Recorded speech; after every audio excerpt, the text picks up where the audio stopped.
मेवाड़ के महाराणा हुआ करते थे लाखा। मेवाड़ के राणा का नाम क्या था? लाखा। लाखा के दरबार में एक नट और नटनी रहा करते थे। नाच गान में निपुण थे नट और नटनी। लाखा जी के काल में ही उदयपुर में पिछोला झील का निर्माण करवाया था एक पिच्चू बंजारे ने। कोई पिच्चू नाम का बंजारा था, उसके दो बड़े बेल थे, एक का नाम था बादल और एक का कुछ और नाम था। वो बेल प्यास से मर गए थे, प्यासे मर गए थे। उन बेलों की स्मृति में पिच्चू बंजारे ने कहा कोई भी बंदा दुर्घटना में मर जाए और कैसे ही मर जाए, प्यासा मरे तो कितनी तड़पदार मौत होती है, कोई भी बंदा प्यास से नहीं मरना चाहिए। इसलिए उन्होंने प्यास को बुझाने के लिए, पानी की पेयजल आपूर्ति को सुचारू करने के लिए उदयपुर में एक झील बनाई थी जिसका नाम क्या है? पिछोला। पिछोला झील जब बनी थी तब मेवाड़ क्षेत्र में इतनी बड़ी उस समय कोई झील हुआ नहीं करती थी। मेवाड़ वाले उस झील को समुद्र कहा करते थे। बोला वो अपने मेवाड़ में समुद्र बना है, समुद्र। और अपने वाले वैसे भी बात करने में तो एक्सपर्ट होते ही है, नाम ही हो गया इसका पिछोला समुद्र। एक दिन लाखा जी बैठे थे, लाखा जी के दरबार में कोई गेस्ट आए हुए थे, इधर कोई अरबी देशों के आए हुए थे, और वो बैठे बैठे बातचीत कर रहे थे। लाखा जी उन अरबी यात्रियों को कह रहे थे कल अपन मेवाड़ यात्रा पर निकलेंगे, आपको भ्रमण करवाएंगे, हमारे यहाँ एक समुद्र है भव्य, वो समुद्र भी आपको दिखाएंगे। अचानक पास में से वो नटनी गुजर रही थी। नटनी ने समुद्र शब्द सुना तो अचानक नटनी रुकी और कहा एक्सक्यूज मी, एक मिनट।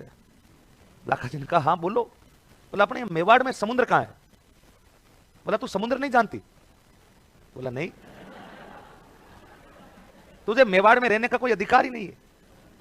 नटनी ने कहा तो बताओ तो सही, बताओगे तो जानूंगी। बोला तूने पिछोला झील नहीं देखी? बोला पिछोला तो देखी। बोला वही तो समुद्र है। नटनी तो मुंह बनाते हुए, वो काई का समुद्र है? वो तो तालाब है, वो तो नाडी है। ऐसे समुद्रों को तो मैं यूं रस्सी बांध करके आर पार चल जाऊं, रस्सी के ऊपर चलते चलते ऐसे समुद्रों को तो मैं आंखें बंद करके पार कर जाऊं। लाखा जी का ईगो हर्ट हो गया। भाई सामने गेस्ट आए हुए, लाखा जी तो यूं मेवाड़ की प्रशंसा कर रहे थे। बोला हमारा समुद्र, हमारा ये, हमारा ये। और नटनी ने 1 मिनट में पूरी रेपुटेशन जीरो कर दी। बोला ये समुद्र। लाखा जी ने कहा तू रस्सी बांध के इधर उधर चली जाएगी? बोला हाँ चली जाऊंगी। और अगर नहीं गई तो? बोला नहीं गई तो आपका जूता और मेरा माता। और अगर चली गई तो? लाखा जी आवेश में था, बोला आधा मेवाड़ तेरा, आधा मेवाड़ तेरा। पक्का? पक्का, डन डन। शर्त लग गई, अगर नटनी उस झील को आर पार कर जाए तो आधा मेवाड़ किसका? नटनी का। लाखा जी ने कहा कि इन गेस्ट के सामने, जो अरबी यात्री थे उनके सामने इस प्रतियोगिता होगी। लाखा जी ने आदेश दिया कि फटाफट झील के एक पोल इस पार और एक उस पार 2 खंबे लगाए जाएं और उन्हें रस्सी बांधी जाए, और नटनी को कहा जाए कि रस्सी को चल करके, इस रस्सी के ऊपर चलते हुए झील को पार करके दिखाए। आदेश की पालना हुई। लाखा जी वगैरह सारे जो मेवाड़ राज परिवार के सदस्य, जो गेस्ट थे, उन सब के लिए झील के किनारे सोफे वगैरह लगाए गए। लाखा जी बैठे हैं, 7 गेस्ट बैठे हैं।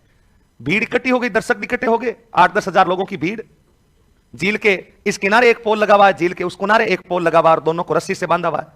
नटनी को कहा गया कि नटनी चढ़ जा पोल पर और देख ले, रस्सी से पार करके दिखा दे झील को। 8-10 हजार लोग हैं। पास में जो नटनी है उसका पति नट और उनका एक छोटा बच्चा, वो इधर पास में बैठे हैं। 8-10 हजार की भीड़ हुटिंग कर रही है, कमॉन नटनी कमॉन, थोड़ा सा बचा, ये वो। नटनी उस रस्सी पर चढ़ जाती है और उस रस्सी पर चढ़ करके चलना शुरू करती है। नटनी का शारीरिक संतुलन बिल्कुल ठीक था, नटनी बिल्कुल बिना डगमगाई उस रस्सी पर चलती जा रही है। भीड़ की हुटिंग है, नटनी को समर्थन है, और आधी से ज्यादा झील नटनी चलते चलते क्रॉस कर जाती है। थोड़ी सी 200-300 मीटर बची थी। लाखा जी की बीपी हाई हो रही है। लाखा जी सोच रहे हैं कि मेवाड़ गया, आधा मेवाड़ गया। लाखा जी के पास में उनके प्राइम मिनिस्टर, प्रधानमंत्री, जो मिनिस्टर लोग थे, मंत्री वगैरह, वो बैठे थे। और उन्होंने, लाखा जी ने मंत्रियों की तरफ देखा और कहा कि कोई इलाज है मेवाड़ बचाने का? मंत्री मुस्कुराए, बोला हाँ हाँ, आधा मेवाड़ तो गया लाखा जी। लाखा जी को और गुस्सा आ गया, और लाखा जी ने कहा अगर मेवाड़ आधा गया ना तो मंत्री पद भी आधे होंगे, ध्यान रखें, और आधे मंत्रियों में सबसे पहला नंबर तुम्हारा आएगा। इस समय तुम्हारे पास कोई उपाय है क्या?